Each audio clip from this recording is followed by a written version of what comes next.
So guys, for the first step, you want to go to search and type in check for updates. Click on it. And then once you're on this, you want to click on check for updates. Make sure that your computer is fully up to date. For the next step, there's going to be 3 links down below in the description for NVIDIA, AMD and Intel. You want to download the software that comes with your graphics card. For me, I have an NVIDIA graphics card, so I got the NVIDIA app. And now once you're on our software, you want to go to the driver tab. And now you want to click on check for updates. Make sure that your graphics card drivers are fully up to date for your software. For the next step, you want to go to the link which will be down below in the description to download Microsoft Visual C++. And now once you're on this, you want to scroll down.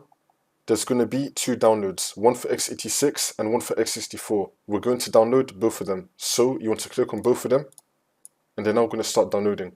And now once they've been downloaded, you want to right click on one of them and then click on show in folder.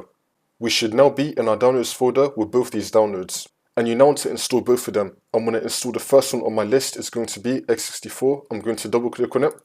And now once this comes up, you want to tick the box, I agree, and then click on install. And then click on yes. It's now going to start installing. And now once that's been done, you want to click on close. And now for the next one, double click on it. And then do the same thing. You want to tick the box, I agree, install. And then click on yes. Wait for this to load.